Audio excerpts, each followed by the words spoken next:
Buenas, ¿cómo andan? Acá Fede Pellegrino de Ecohouse, de vuelta en una campaña de Yo Voto Ambiente, una propuesta apartidaria de la sociedad civil que busca conocer las propuestas de los candidatos y candidatas para estas elecciones e intercambiar ideas de la mirada en las cuestiones ambientales. Como saben, somos parte de muchas organizaciones socioambientales, no me quiero olvidar ninguna: Alianza por el Clima, Ahora Qué, Sustentabilidad Sin Frontera, Correntinos contra el Cambio Climático, que estamos preguntándole a los candidatos y candidatas qué opinan sobre los temas más fundamentales de la agenda ambiental. Contamos con el apoyo de Change.org, Amnistía Internacional y Oliver y Huerta Coworking. Y como saben, en muchas entrevistas estuvimos entrevistando a gente de diferentes partidos políticos, diferentes sectores, y hoy nos toca con Sergio Ferovisky, quien es viceministro de Ambiente actualmente y quien además tiene un rol fundamental en el equipo de Sergio Massa con la agenda ambiental. Así que nadie mejor para hablar de temas ambientales del equipo de Massa. Gracias por la invitación. Buenísimo. Bueno, Sergio, arranquemos hablando un poquito de cómo es tu mirada con respecto a los temas ambientales y la crisis climática que estamos atravesando hoy, y bueno, el próximo gobierno, ¿qué mirada debería tener? Mi mirada claramente es la de alguien que desde hace muchísimo tiempo, más de 30 y pico de años, viene batallando porque haya políticas públicas en materia ambiental, incluso antes de que la crisis climática estuviera en la agenda de la manera en la que hoy está inserta. Y a partir de eso, creo que modestamente intentamos hacer esto en estos 4 años de gestión, y nuestra responsabilidad y nuestro compromiso, tanto obviamente el mío como el de Sergio Massa, presidente, es de tener una política pública en el nivel más alto del Estado argentino que tenga una perspectiva relativa a la crisis climática, pero también relativa a aquellas cuestiones que parece que tienen un poco menos de prensa, como sí tiene la crisis climática, afortunadamente, pero que tienen también una urgencia muy grande en materia de dar respuesta desde el Estado. Estoy pensando, por ejemplo, en el tratamiento de los residuos sólidos urbanos. Pero además, si hablamos específicamente de la crisis climática, la percepción que yo tengo es que tenemos que pensar seriamente cuál es nuestra agenda, cuál es la agenda de la Argentina en materia de crisis climática. Pensamos que no necesariamente la agenda argentina es la misma agenda internacional, no es la misma agenda de la Comunidad Europea, ni es la misma agenda de los Estados Unidos, ni por supuesto es la misma agenda de los países desarrollados. ¿A qué me refiero con esto? Que la Argentina integra un lote de países de escasa intervención en materia de la contaminación que se genera globalmente, apenas el 0,8% de los gases de efecto invernadero que se vuelcan a la atmósfera, y sin embargo integra el lote de los países que mayor cantidad de consecuencias padecen como resultado del calentamiento global. En ese esquema entendemos nosotros que nuestra agenda, sin descuidar la otra, que tiene un aspecto ético fundamentalmente, sin descuidar aquella agenda que apunta a la transición y a la reducción de las emisiones de gases de efecto invernadero, nuestra agenda es la agenda de la adaptación. Y fundamentalmente dentro del universo de la agenda de la adaptación, la reducción de la vulnerabilidad de la sociedad, tanto en términos habitacionales, en términos sociales estrictos, como en términos productivos, a las inclemencias que plantea el escenario actual del cambio climático. Y pongo un ejemplo respecto de esto. No podemos reproducir una situación como la que nos costó 20.000 millones de dólares como resultado de la sequía, que es a su vez una consecuencia del cambio climático, sin haber reflexionado y establecido políticas para cuando eso vuelva a ocurrir. ¿Y qué prioridades tienen en sus propuestas ambientales en caso de ser gobierno? Estas que te estoy planteando claramente, una agenda de adaptación en materia de cambio climático, de dar respuesta a la reducción de la vulnerabilidad indispensable para poder hacer frente a lo que viene o a lo que ya está viniendo y ocurriendo en materia de cambio climático, un fortalecimiento en ese contexto de aquellas cuestiones que hacen a la respuesta en términos de detección, alerta temprana, enfrentamiento de la crisis, restauración de ecosistemas, etc. Y estoy pensando, por ejemplo, en la lucha contra los incendios forestales. Una muy fuerte agenda desde el Estado Nacional en materia de articulación y financiación a las provincias y municipios para la eliminación de los basureros a cielo abierto. Yo creo que ahí está concentrado lo fundamental de nuestra agenda hacia el futuro. Pero me preocupa, y creo que no podemos soslayar, el hecho de que por primera vez tenemos en la grilla de candidatos alguien que plantea claramente que descree del cambio climático como si fuese posible creer o no creer en algo que ocurre, como si fuese posible creer o no creer en la ley de la gravedad. Pero lo que es más serio es que esa posición aparentemente provocativa, lo que creemos nosotros que conduce es a una reducción e incluso desaparición de políticas públicas que tienen que estar presentes para poder enfrentar la crisis ambiental que estamos atravesando.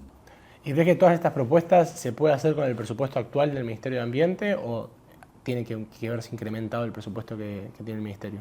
Por supuesto, siempre necesitamos mayor cantidad de presupuesto. Eso es, por definición, es una manta corta, el Estado. Pero voy a citar a Sergio Massa. Sergio Massa dice que toda política pública que no tiene un presupuesto asignado es chamullo. Y creo que ha dado respuestas en eso. Y te voy a dar un ejemplo muy concreto. Nosotros recibimos, dos ejemplos te voy a dar. El primero relacionado con la crisis climática y con la cuestión de los incendios forestales. Nosotros recibimos en el año 2020, en agosto del 2020, el Plan Nacional de Manejo del Fuego, que el gobierno anterior había decidido licuarlo adentro del resto de las cuestiones de emergencias dentro del Ministerio de Seguridad. Cuando el Plan Nacional de Manejo del Fuego, coherentemente con nuestro pensamiento, es restituido al Ministerio de Ambiente, lo que le permite tener un abordaje ambiental e integral de todo el proceso, viene por supuesto con presupuesto cero. Y nosotros debimos ahí analizar cuál era la manera de fortalecer ese capítulo del Estado para que verdaderamente sea una política pública y no sea chamullo. ¿Y qué es lo que hicimos? Fuimos a la Cámara de Diputados con la colaboración explícita del entonces presidente de la Cámara, Sergio Massa, y propusimos una modificación de la ley del Plan Nacional de Manejo del Fuego para que, al igual que los bomberos voluntarios, el Plan Nacional de Manejo del Fuego se nutra de una alícuota de las pólizas de seguro, en este caso del 3 por 1000, que permite que haya un mecanismo financiero que va directamente a un fondo fiduciario que está establecido en el Banco Vice, a la vista para que todo el mundo pueda tener acceso a las cuentas de ese fondo fiduciario y que desde allí se financien todas las actividades de manera exclusiva relacionadas con el Plan Nacional de Manejo del Fuego. ¿Qué permitió esto? Que en 3 años multiplicamos por 70 el presupuesto. Que en 3 años compramos más cantidad de autobombas, más cantidad de equipamiento, incorporamos mayor cantidad de brigadistas y le dotamos a las provincias de mayor cantidad de presupuesto que nunca antes en la historia. Nunca. Esto es comprobable. Es fácticamente comprobable. ¿Da el resultado inmediato? No, por supuesto no, porque es una política pública. Y esto tiene que tener continuidad en el tiempo. Y por supuesto, aspiramos a que quien sea el próximo gobierno, si somos nosotros, obviamente no va a haber ninguna duda, pero quien sea el próximo gobierno no desande esto, porque justamente la garantía de que haya una política pública persistente a lo largo del tiempo es que tenga un presupuesto. Y el segundo ejemplo, relacionado también con otra de, en este caso, mis obsesiones, que es la de los basureros a cielo abierto, nosotros recibimos en el Ministerio de Ambiente, cuando asumimos, la información del BID de que el préstamo que había sido gestionado en el año 2014 por 150 millones de dólares para erradicación de basureros a cielo abierto quedaba inactivo porque había sido subutilizado al 80%. Subutilizado quiere decir que le llegó la plata y no se usó. Entre 2015 y 2019, es decir, el gobierno de Mauricio Macri y la gestión del Rabino Berman en el Ministerio de Ambiente, esos 150 millones de dólares se subejecutaron a un 80%, es decir, solo se utilizó el 20% de la plata. El mismo gobierno que endeudó al país en 44.000 millones de dólares financieros. No utilizó un préstamo del BID para aplicar en una urgencia ambiental y social como es la erradicación de basureros a cielo abierto. Nosotros recuperamos ese préstamo, no solamente comprometimos y gastamos esos 120 millones de dólares remanentes que quedaban por ejemplo, en la erradicación del basurero a cielo abierto de Formosa, de Concordia, de Villa María, de Mendoza, de Luján, de Chascomús, la construcción de una mega planta en Quilmes, que está inaugurándose ahora antes de las elecciones, una planta de transferencia en Moreno. Le dimos maquinaria a más de 150 municipios en todo el país, sino que además, gracias a esa performance, tenemos ahora el Estado argentino y el Ministerio de Medio Ambiente tienen a partir del 10 de diciembre 450 millones de dólares de Banco Interamericano de Desarrollo, Banco Europeo de Inversiones y Agencia Francesa de Desarrollo, más otros 120 millones de dólares del Banco Mundial, estrictamente destinados a aplicar en la política de tratamiento de residuos, justamente porque tuvimos una política continuada a lo largo del tiempo. Muchas veces se habla de que bueno, lo ambiental puede generar gastos, pero vos estás hablando de que financiamiento internacional apoyó políticas públicas acá para Es que no hay política ambiental sin dos cosas: presupuesto y afectación de intereses. Si no entendemos eso, no entendemos la política ambiental. O creemos que la política ambiental es simplemente la reproducción de eslogans. Necesitamos un presupuesto y necesitamos quien lo financie. La ley 25916, la ley de residuos sólidos urbanos de la Argentina, que está vigente, que nosotros queremos cambiar, dice algo que parece muy bonito o parece muy correcto, pero que entorpece la acción pública en esta materia, que es que los municipios son los responsables excluyentes en materia de tratamiento de residuos. ¿Esto a qué ha conducido? A una proliferación de basureros a cielo abierto, porque los municipios mayormente no tienen la capacidad técnica, económica, operativa, etcétera, para lidiar con eso, y lidian solamente con la recolección de residuos, que es lo que les exige de manera más urgente sus habitantes.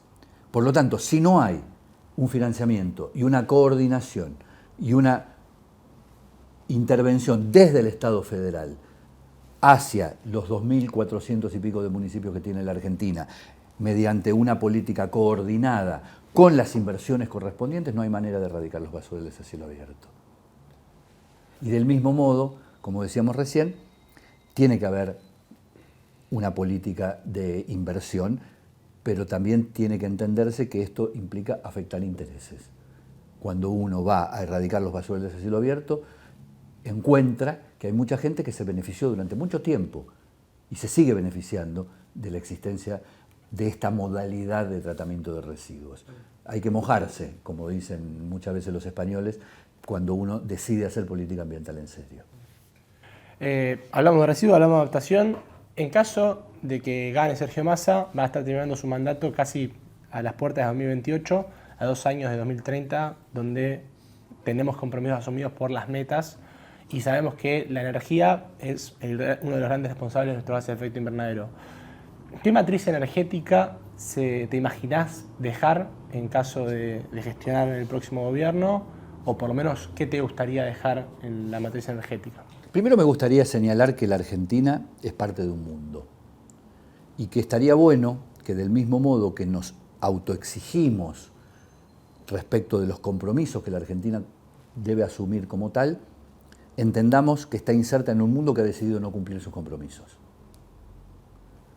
El concierto internacional, y esto creo que tenemos que decirlo con todas las letras, en materia de políticas ambientales y de combate al cambio climático, ha fracasado durante los últimos 30 años. Yo estuve en la convención de la ECO 92 y estuve en el momento de la firma de la Convención de Cambio Climático. Yo estuve en la firma del Protocolo de Kioto. Y por lo tanto, si uno mira que en esos 30 años en los cuales la política contra el cambio climático se instaló en la agenda de la diplomacia internacional, coinciden esos mismos 30 años con la mayor cantidad de emisión de gases de efecto invernadero de la historia, quiere decir que hay algo que está mal y que hay algo que ha fracasado, literalmente. Por lo tanto, tenemos que entender que la Argentina es parte de un mundo cuya diplomacia de los países que son los principales responsables de la contaminación a escala global durante los últimos 70 años es una diplomacia que ha decidido ser muchísimo más discursiva que práctica. Dicho esto, necesitamos, por supuesto, que la Argentina cumpla con sus compromisos. Y nuestra meta es que esos compromisos sean cumplidos. Ahora bien, dentro de lo que es la agenda que le corresponde a la Argentina en esa materia, que es la agenda de un país que tiene que llevar adelante una política de desarrollo, que tiene que llevar adelante una política de mejoramiento del bienestar económico de su población y que tiene que hacer una transición adecuada a esa necesidad.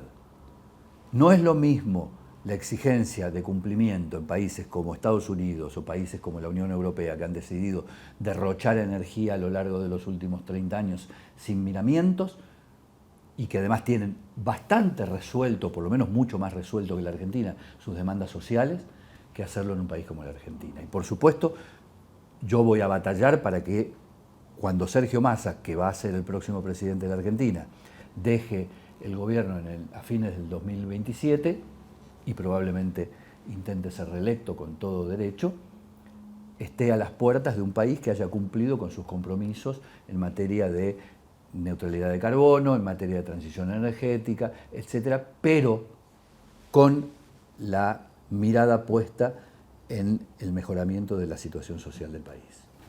¿Y cómo sería esa matriz? Digo, ¿cómo te imaginás que debería ser? Digo, ¿tiene que haber generación distribuida? ¿Tiene que haber más renovables? ¿Tiene que haber más componente de gas? ¿Se tiene que exportar? Digo...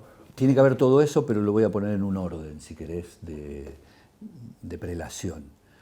Lo primero que nosotros tenemos que hacer es entender que la generación distribuida es una herramienta que ha sido subutilizada, lamentablemente, y que es una herramienta sumamente útil a la hora de modificar la matriz energética, la matriz eléctrica principalmente. Es muy interesante que nosotros podamos promover fuertemente la generación distribuida, a escala hogareña, a escala productiva o industrial, etcétera, porque da resultados muy rápidos en materia de mejoramiento de la matriz. Pero para eso necesitamos una fuerte inversión por parte del Estado, en subsidios a la compra de paneles solares, en créditos blandos, etcétera, etcétera. No ha tenido el Estado argentino, no solamente este gobierno, desde la existencia de la ley de generación distribuida, no ha tenido el Estado argentino una posición agresiva para cumplimentar con esa idea, que creo que es, insisto, muy eficaz a la hora de modificar positivamente la matriz eléctrica. Luego necesitamos, por supuesto, una fuerte migración desde las energías de combustible fósil, producidas a partir de combustibles fósiles, a las energías renovables.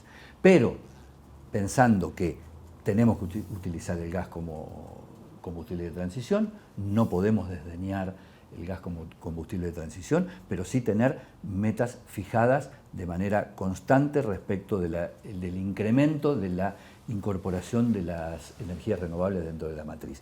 Creo que lo que no ha habido es una política de fijación de metas potente que permita cumplir eso. Y lamentablemente, por muchas dificultades económicas, principalmente de los últimos 4 años, hemos quedado presos de una mirada del gobierno anterior que entendió que la migración hacia las energías renovables era básicamente un negocio familiar.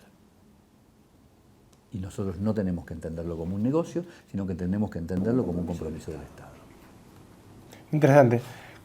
Digo, hablas del Estado con una presencia muy importante en la transición, de financiamiento internacional, decíamos, hablábamos. ¿Qué rol crees que tiene que tener el sector privado en esta transición energética y transición global, digo, en general? Digo, ¿cómo te imaginas esa articulación, si tiene que existir entre el Estado y el sector privado? Desde ya que tiene que haber articulación, desde ya que el sector privado es indispensable, desde ya que el sector privado va a ser el que empuje y el que reproduzca muchas de estos compromisos y de estas metas, o que finalmente permita que esas metas se cumplan. Es indispensable, estamos en una economía que indudablemente precisa del sector privado para garantizar algunas inversiones, etc. Lo que no hemos tenido es fuerte fijación de compromisos y de metas por parte del Estado que hagan que el sector privado tenga una perspectiva respecto de cuál es el horizonte de sus inversiones. Y allí es donde nosotros tenemos que fijar claramente nuestra posición. Es el Estado el que establece las reglas de juego. Si vamos a dejar, como también pretende uno de los candidatos, librado a las fuerzas del mercado exclusivamente la conformación de la matriz energética argentina, la migración hacia las energías renovables o la explotación de los combustibles fósiles, es muy probable que ocurra lo que está ocurriendo en muchas partes del mundo, donde el mejoramiento de la calidad de la matriz de generación energética es una quimera. ¿Por qué? Porque está conducido por sectores económicos concentrados y no está conducido conceptualmente desde el Estado.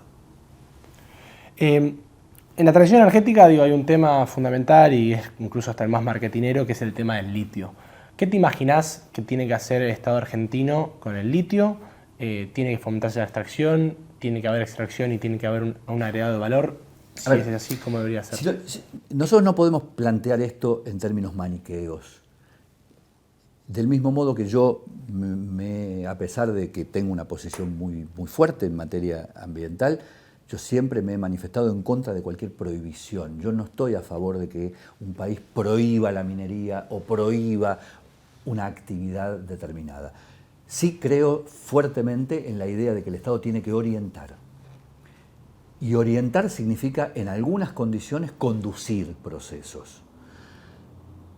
La Argentina tiene recursos naturales. Pensar que la Argentina se va a desarrollar sin la explotación de esos recursos naturales es, en el mejor de los casos, una falacia. Por lo tanto, tenemos que pensar un país que desarrolle sus actividades y mejore el bienestar económico de su población a partir de la explotación de los recursos naturales. El punto es el cómo.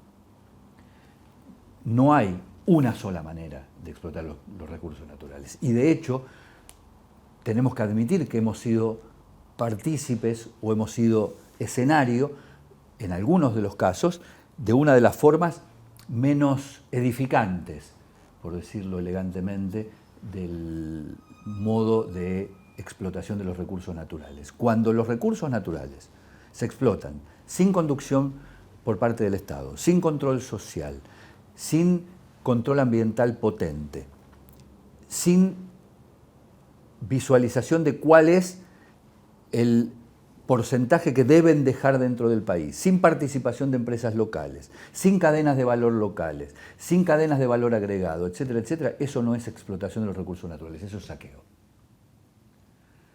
Y yo personalmente, y sé que el gobierno que integro, y sé que el gobierno de Sergio Massa no es favorable a que haya un saqueo. Sí, una explotación de los recursos naturales en donde el Estado contemple todos estos elementos que acabo de mencionar.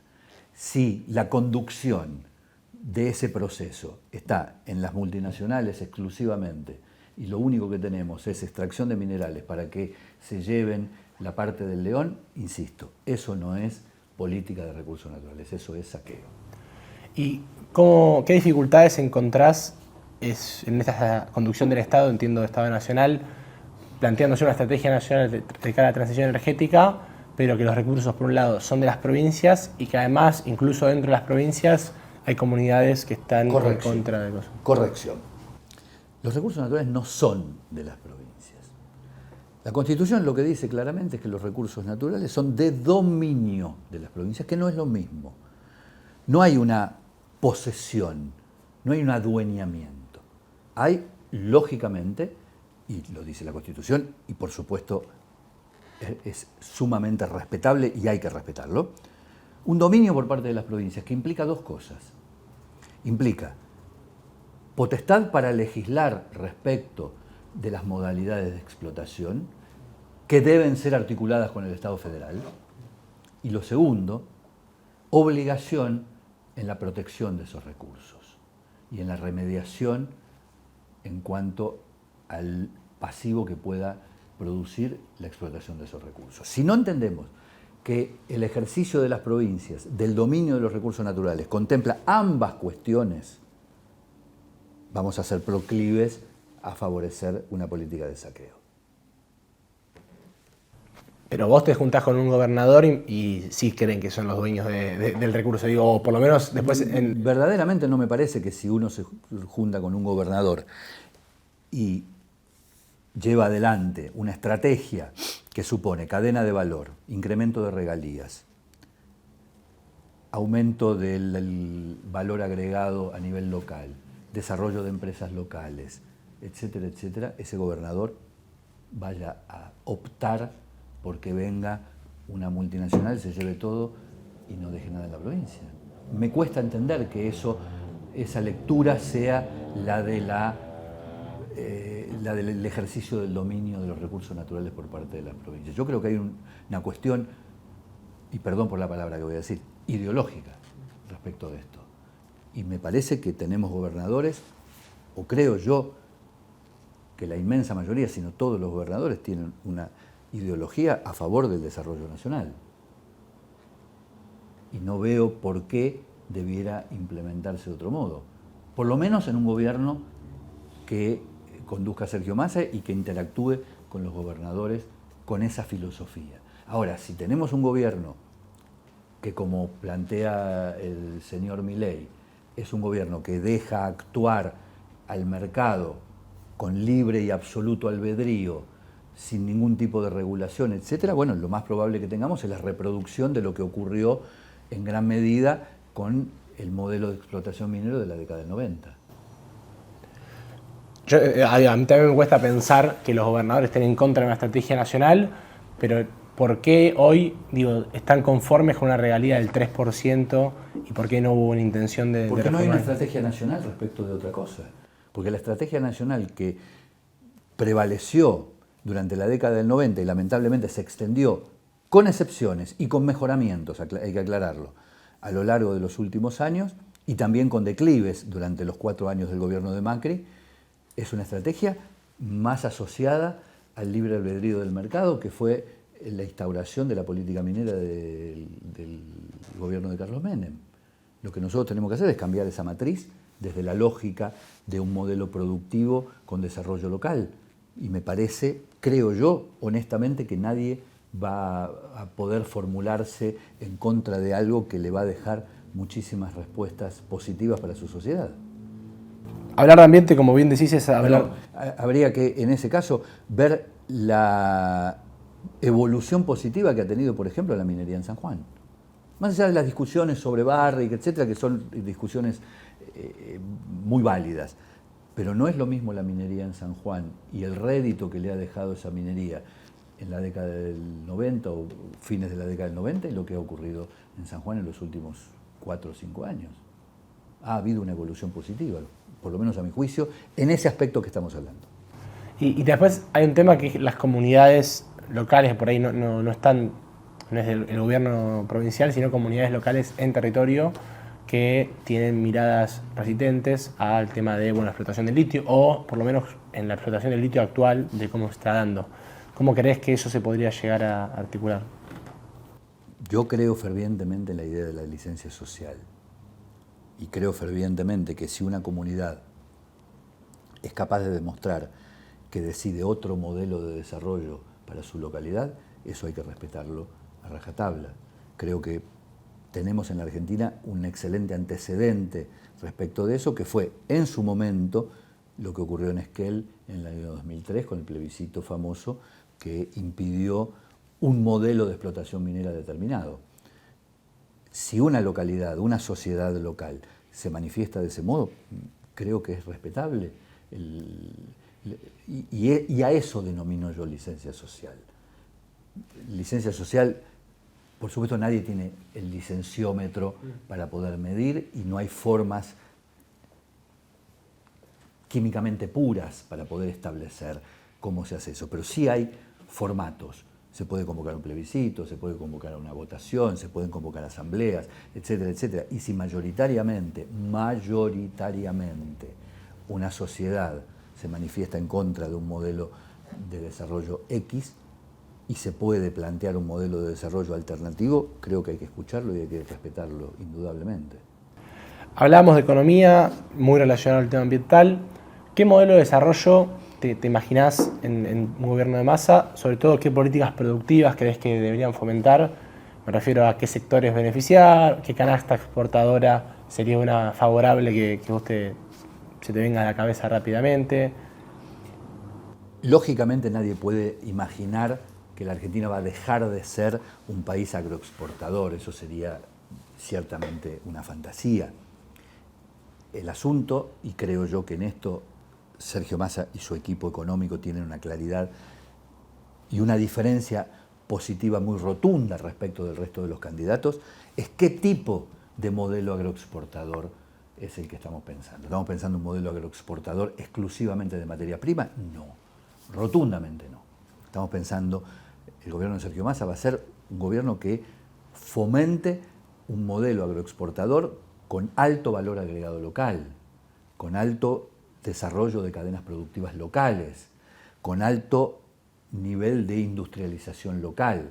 Argentina no puede ser un mero proveedor de materias primas, porque sabemos en la historia y sabemos en el concierto internacional lo que significa autosometerse y definirse como un país apenas proveedor de materias primas. Vendemos la vaca para después comprar los cinturones. Por supuesto, hoy parece un poco más sofisticado que eso, pero hay muchos mecanismos en la política económica, en la política internacional, que podrían favorecer a que la Argentina sea un país exportador de otro calibre, con desarrollo local, con desarrollo científico local. Por eso yo veo tan crucial esta elección, porque esta elección tengo la percepción de que como pocas elecciones antes en la historia, por lo menos de estos 40 años de la democracia, definen modelos muy diferentes, muy antagónicos en relación a esto. Tenemos por un lado un candidato como Sergio Massa que permanentemente expresa la necesidad del desarrollo local como base de sustentación para un país exportador, y tenemos del otro lado dos candidatos, uno de ellos mucho más extremista, que lo que plantean es que la Argentina tiene que simplemente vender poroto de soja, para simplificarlo. Nosotros no estamos de acuerdo con eso. Hablando del agro, la mayoría de frutas y verduras que comemos son producidas por pequeños, medianos productores. Un conflicto o un problema central que tienen los pequeños productores es la no capacidad de acceder a la tenencia de tierra propia, ¿no? Digo, 2-3 hectáreas para producción.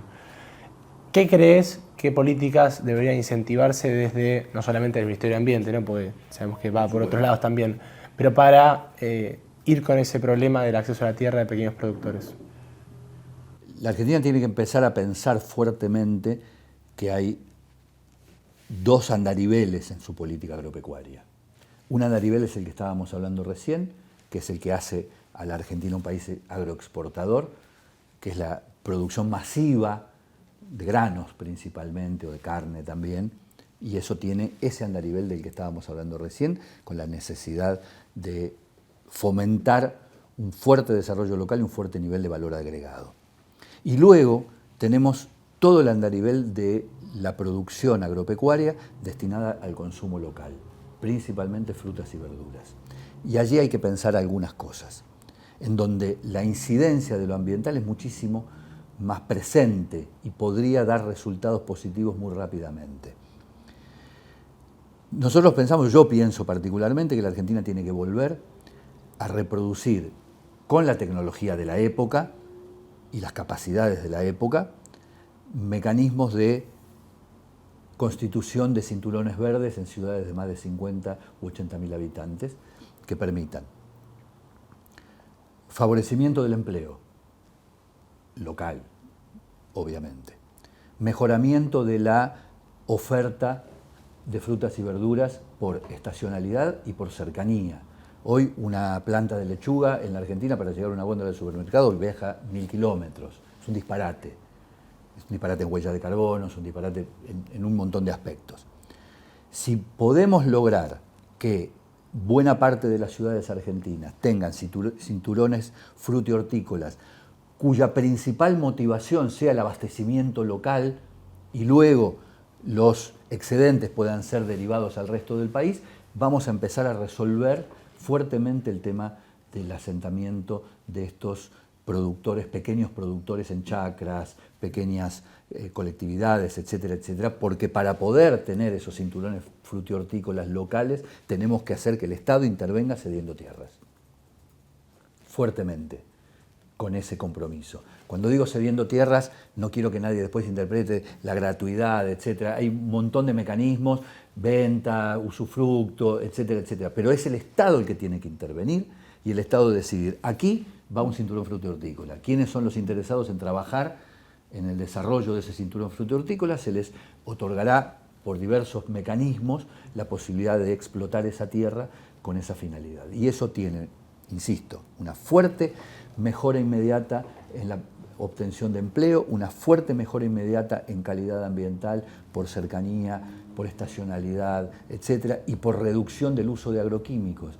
Cuanto mayor es la lejanía y la atemporalidad o la no estacionalidad de los productos, mayor es la demanda de agroquímicos.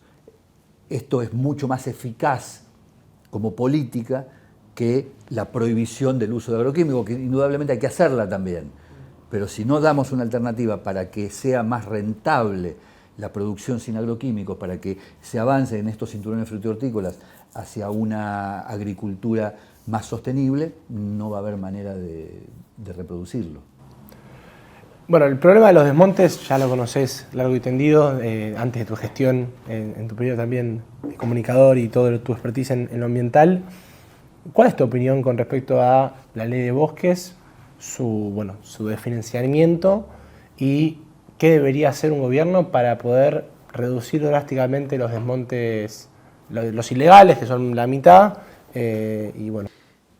La ley de bosques tiene un problema de concepción, que es una ley muy necesaria, muy noble, muy correcta en sus propósitos, pero que va contra la dirección del viento. Porque la Argentina post-2001, y esto no es un juicio de valor, es una descripción, eligió como modelo de acumulación económica un formato de producción agropecuaria que tiende a la ampliación de la frontera agropecuaria. Por supuesto, esto se puede hacer de manera legal o se puede hacer de manera ilegal, está claro, pero sigue siendo, a pesar de la ley de bosques y más allá de las dificultades de la implementación de la ley de bosques, sigue siendo negocio deforestal en la Argentina. Aquí lo que tenemos que poner fuertemente en práctica es una política que desaliente el negocio del desmonte y que entienda que el avance de la frontera agropecuaria puede ser hacia adentro. ¿Qué quiero decir? Gracias a esta política tan expansiva de la frontera agropecuaria de los últimos 20 años, hay hoy una cantidad de tierras ociosas, productivas, dentro de los límites de la frontera agropecuaria que caen en desuso. Y se da la paradoja de que hay muchos islotes de mucha tierra productiva que ha quedado no utilizada y simultáneamente se avanza sobre bosques nativos para ampliar la frontera agropecuaria e incorporar tierras productivas. Ese es el debate que tenemos que dar. Por supuesto, la ley de bosques hay que mejorarla, por supuesto la financiación y el mecanismo de financiamiento de la ley de bosques hay que perfeccionarlo, etcétera, etcétera. Este gobierno, nosotros desde la gestión del Ministerio de Ambiente hemos hecho muchísimo y se ha perfeccionado muchísimo ese mecanismo y las propias provincias valoran cómo es el flujo de los fondos hoy de la ley de bosques respecto de cómo era en otros momentos. Pero, insisto, más allá de la aplicación de la ley de bosques, que es necesaria, lo que tenemos que hacer es darnos un fuerte debate de cómo desalentar el avance de la frontera agropecuaria cuando hoy está claro que no es imprescindible para mantener los niveles de productividad del agro. No es indispensable incorporar tierras nuevas. Con respecto al aumento de la frontera productiva, otro ecosistema amenazado son los humedales. ¿Te imaginás que en el próximo gobierno puede llevarse a cabo la sanción de una ley de humedales? Sí, por supuesto. Y nosotros hemos sido muy enfáticos a lo largo de 4 años y le hemos pedido, yo personalmente, el ministro Cabandier, etcétera, etcétera, al Congreso que trate la ley de humedales y somos muy coherentes y muy consistentes en ese reclamo. Pero ocurre lo mismo que con la ley de bosques. La ley de humedales no va a resolver el problema per se.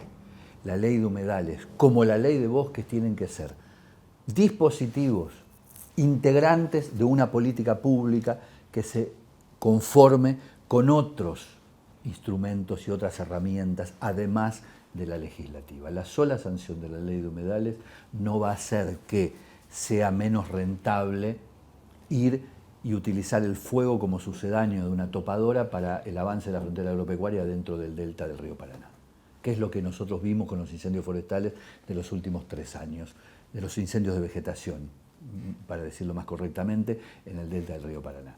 En el delta del río Paraná no hubo fuego en invierno del 2021 y en invierno del 2022, cuando hacía 0 grados, para buscar rebrote de pastura de ganadería. Lo que hubo ahí fue un proceso completamente perverso de utilización del fuego en reemplazo de una topadora para avanzar sobre la frontera agropecuaria. Esta es la discusión que tenemos que dar. Y la ley de humedales es necesaria para poder enfrentar esa situación, pero no es suficiente.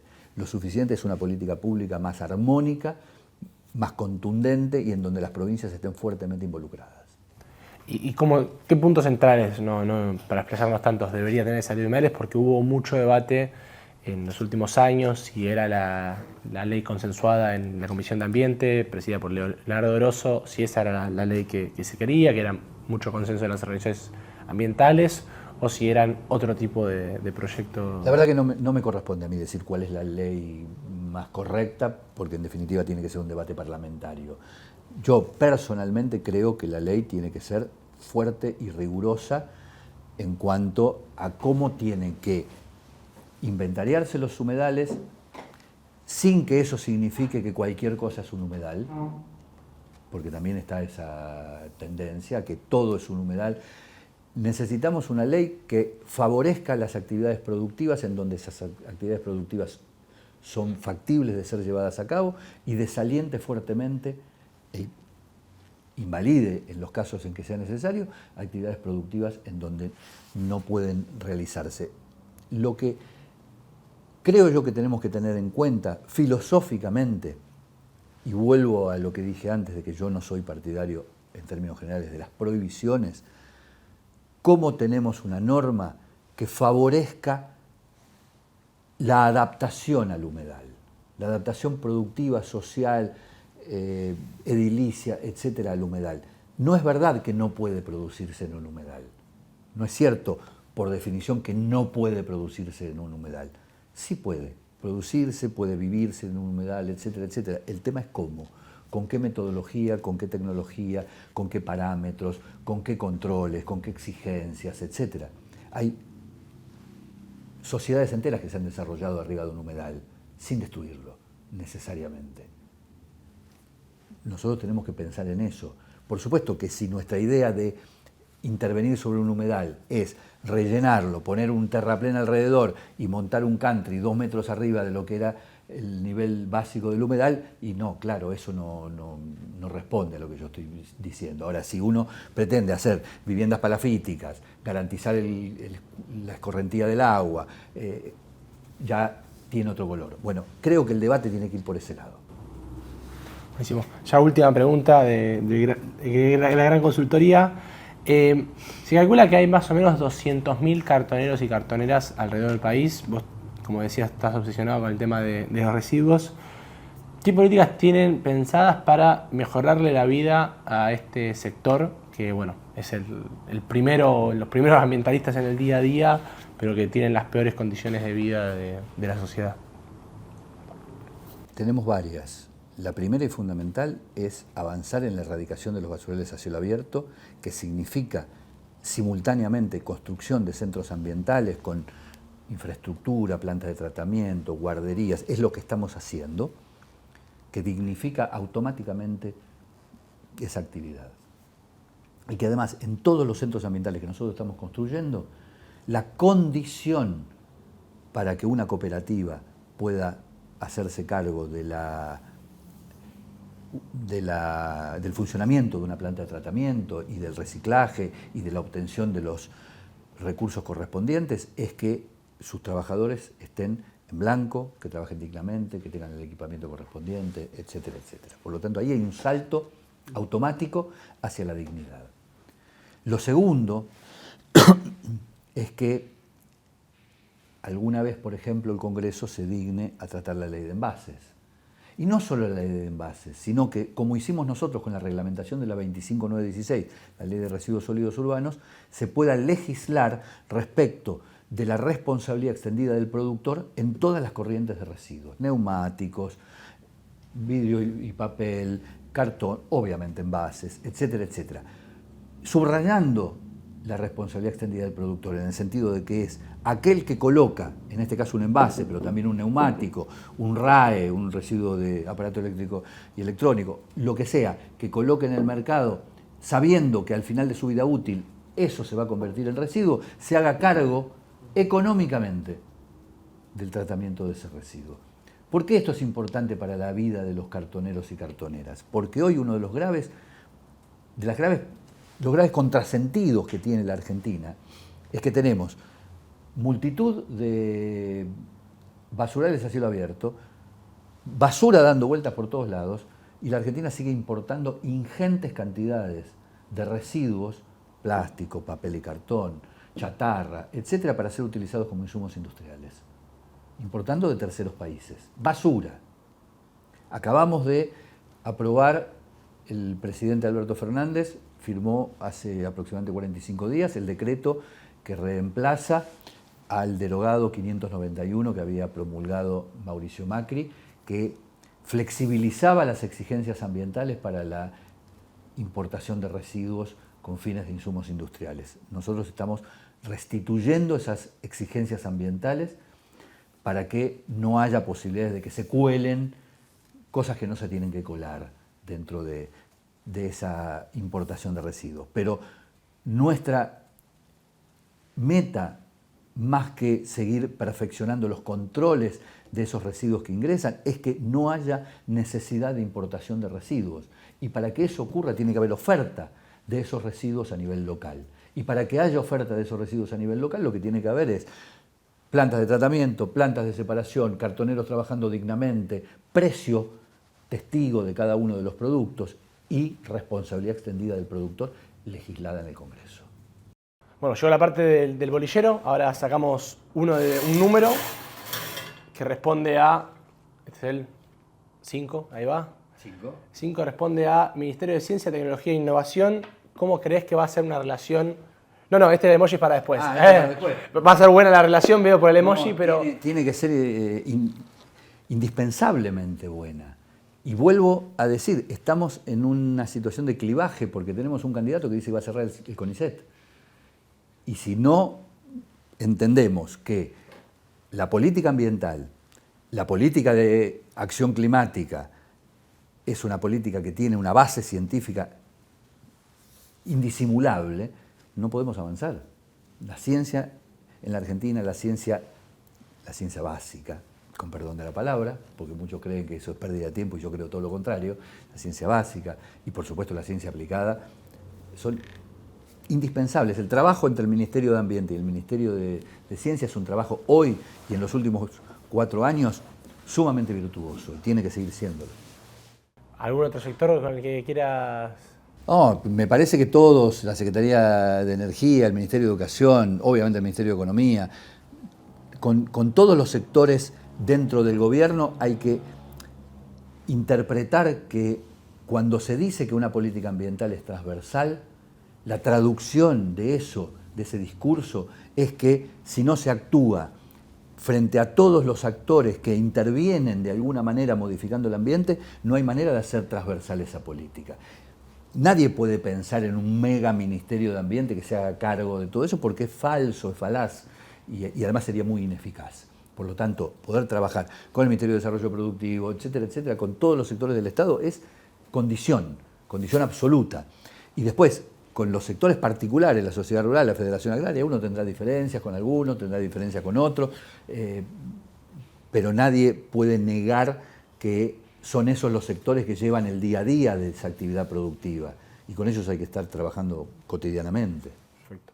Bueno, y con la sociedad rural, ahí dijiste también, esa era la pregunta nuestra, cómo te imaginabas la relación con la sociedad rural. Pasamos a a los emojis a responder. La idea es que nosotros te vamos a decir consignas y vos te podés responder. Obviamente la consigna siempre es algo cortito, que no se puede aclarar, así que si tenés que hacer una aclaración hay tiempo para hacerla. Fomentar la ley de envases con inclusión social. Ese me gusta, perfecto. Ahora pasa, me comprometo, me gusta. No, también me comprometo, pero en realidad ya nos comprometimos porque el proyecto de ley de envases que está en el Congreso para ser debatido es un proyecto de autoría del Ministerio de Ambiente, junto con el Ministerio de Desarrollo Productivo, con el entonces Ministerio de Desarrollo Productivo y actualmente con el Ministerio de Economía, que fue elevado al Congreso con la firma del Presidente de la Nación. Por lo tanto, hubo un compromiso, es un compromiso nuestro. Buenísimo. Fomentar una ley de humedales. Lo mismo, también nos comprometimos y también estamos de acuerdo en que siga adelante y finalmente la Argentina tenga una ley de humedales. Fomentar una ley de acceso a la tierra para pequeños campesinos. Sí, sin dudas. Fomentar una ley de evaluación de impacto ambiental. También acaban las dos de vuelta, porque es algo que desde el Ministerio de Ambiente hemos impulsado fuertemente durante estos últimos 4 años y también le hemos solicitado al Congreso que avance fuertemente en eso. Necesitamos entender que el instrumento del estudio de impacto ambiental, la declaración de impacto ambiental, etcétera, etcétera, tiene que ser un instrumento federal y normatizado. De lo contrario, muchas veces es pico. Incluir la figura del desmonte ilegal como un delito penal. Sí, absolutamente. Es más, avanzo en la idea de que necesitamos yo no soy abogado, soy biólogo, pero entiendo que una de las carencias de la Argentina a la hora de poder establecer compromiso de parte de otro de los actores que no hemos mencionado acá, que es la justicia, es que finalmente haya que se establezca el delito ecológico, el delito a la naturaleza, el delito, en este caso el desmonte, lo que sea, como figura para poder ser perseguida judicialmente. Necesitamos que el Congreso Nacional avance en esa dirección. De lo contrario, los jueces muchas veces tienen estos galimatías que dicen, bueno, no tengo una figura para perseguirlo, entonces no. Hoy en día, en el siglo XXI, no podemos discutir que quien va y prende fuego para beneficiarse de un desmonte está cometiendo un delito ecológico. Aumentar el presupuesto del CONICET para investigaciones relacionadas a tecnologías ambientales. Sí, por supuesto, por supuesto. La ciencia necesita más presupuesto. Si bien la Argentina ha avanzado bastante en los últimos 4 años y había avanzado muchísimo antes del gobierno de Macri, todavía en términos porcentuales respecto de las inversiones de otros países en ciencia y tecnología estamos retrasados. ¿Cumplir el presupuesto de la ley de bosques? Sí, claro, desde ya. Además, es un compromiso que desde el Ministerio de Ambiente hemos asumido en estos 4 años. ¿Fomentar YPF litio? Sí, por supuesto que sí, porque, vuelvo a decirte, la explotación de los recursos naturales tiene que estar, no en manos del Estado la concreción, pero sí la planificación y el control. ¿Bajar subsidios a Vaca Muerta? Qué difícil. No, yo no estoy de acuerdo.